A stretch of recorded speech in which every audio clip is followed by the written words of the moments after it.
In 1960s, Tasik Chini was a piece of paradise on the earth. To get to it, you would pass to untouched rainforests, where the majestic trees with unbroken canopies combined to a truly amazing sight. Also, from May to October, the lake was covered with pink plumes of the lotus Nilombo nucifera. It's an important natural wetland ecosystem, as its presence reducing the frequency, level, and velocity of flood and riverbank erosions. Wetlands act as natural sponges that absorb floodwater and helps to protect surrounding areas from flood damage. In addition to that, the surrounding forest offers wood, medical plants, and fruits, while the lake offers variety of fishes. Tasik Chini is the land of Orang Asli community, where they live together in various villages around the lake in harmony with its ecosystem, rich in natural and cultural assets. While the lake divided naturally to 12 water bodies, its biodiversity contains outstanding species of flora and fauna, including trees, medical plants, 583 timber species, 148 species of birds, and 39 species of freshwater fishes. Some of them cannot be found anywhere else. And that diversity of flora and fauna gives Tasik Chini national and international conservation value. Rapid economic development has several effects for 45 years.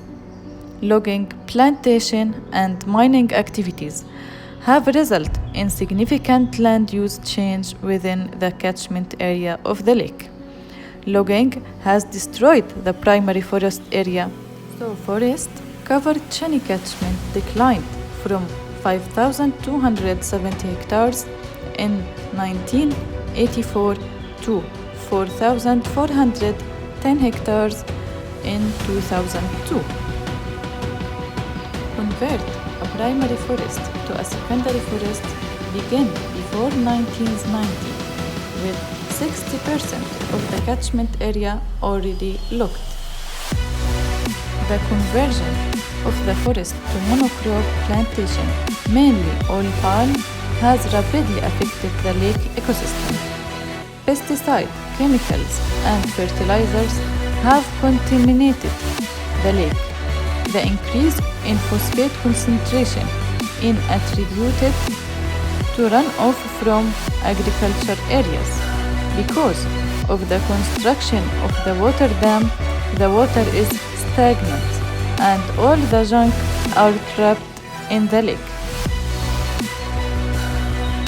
The water level of the lake did rise, and this has changed the ecosystem of Tasik Chini from a semi-flowing to a still water system. The lotus has replaced with non-native plants, and it's not covered more than 5% from the lake area. In addition to lotus tourists' attraction role, it considered as food source for locals. Diseased and inedible fish is a result of water pollution by nitrogen and various gases. Mining activities caused the mud flow into the lake and changed the water quality. Water is no longer suitable for domestic consumption, washing, and swimming. For locals, there are no more sources of income except to tap rubber. The mining companies provided hoses to channel clean water to the villages, but they just left the hoses at the village where they remain untouched. So there is no access to clean water. The absence of environmental impact studies about these developing activities, and the lack of the consultations of the Orang Asli community before initiating mining and logging, all these resulted land, lake, and nature lost. Malaysia's second largest freshwater lake, Tasik Chini, in Pahang, is at risk of losing its biosphere reserve status according by UNESCO in 1996. So, continuous solutions from the government has been taken aiming to save Tasik Chini. Some of them are: in 2010, a report by UKM revealed that the ecosystem of Tasik Chini was in critical and dying situation, prompting Transparency International Malaysia with several civil society partners to embark on a national campaign to save the lake. How many more alarm bells must go off before action is taken? In 2019, the alarm bell sounded again over its bleak future. This time around, it was former 2KM Tasik Chini Research Center Director Professor Datuk Siri Dr. Mushrifa Idris said that extensive land clearing and mining may cost the lake and the country dearly. She lamented that past attempts to address the issue had fallen on deaf ears. Dr. Mushrifa added that land clearing for development and mining must be done systematically and followed up with rehabilitation. There had been suggestions to establish a body to manage Tasik Chini, but they continue to remain ideas. In 2020, Tasik Chini is likely to be deployed as a state park and forest reserve to make it a recreational destination of choice for both local and foreign tourists. Pahang Tourism, Culture, Environment, Plantations and Commodities Committee Chairman Datuk Seri Muhammad Shakir Shamsuddin said during a press conference after launching the state-level 2020 National Environmental Day celebration program at UKM Chini Lake Research Center. Therefore, the state government would stop all mining and logging activities around Tasik Chini to enable the rehabilitation process to take place. And the State Executive Council also agreed for Tasik Chini to be as a permanent forest reserve. Then he added, steps to recovery this area needed to be taken so that the future generation can still enjoy the beauty of nature in healthy conditions, free from logging and mining activities. This effort, which begins now, will enable Tasik Chini to recover within the next 10 to 20 years. The initiative to restore the lake began in March 2019, when Pahang Military Bursar Datuk Seri Wan Rusdi Wan Ismail announced that the State Executive Council has agreed to recover 404,098 hectares of the lake as a permanent forest reserve. And to address the mining problem there, the state government had also drawn up a special policy for mining activities, which, among others, would not approve new mining leased in the area around Tasik Chini. Faster technique to restore the native forest is to implement Miyawaki technique, where forests are created by planting native species very close together. They grow 10 times faster than conventional forests. generate 100 times more biodiversity and store 40 times more CO2. Density is the key. With wide varieties of native species are required to recreate the layers of the local natural forest.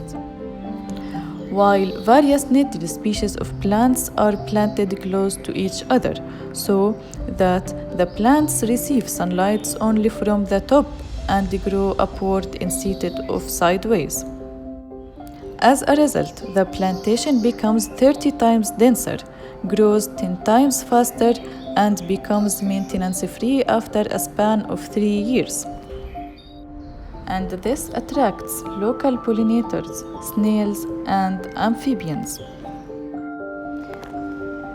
The Miyawaki method of forestation was pioneered by a Japanese botanist named Akira Miyawaki.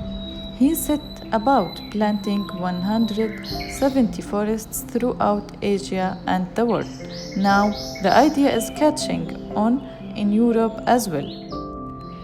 For example, tropical forest regeneration project in Malaysia was done using Miyawaki method, where 50 hectares of land has been transformed into vigorous forest.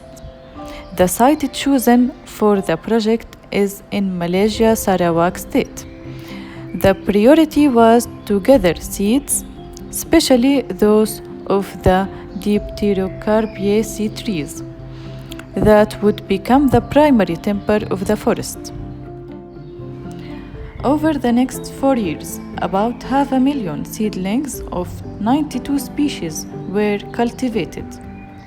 In addition to Miyawaki method, ecological impact, it plays another humanity role by empower hungry families and permanently increase the income of impoverished families.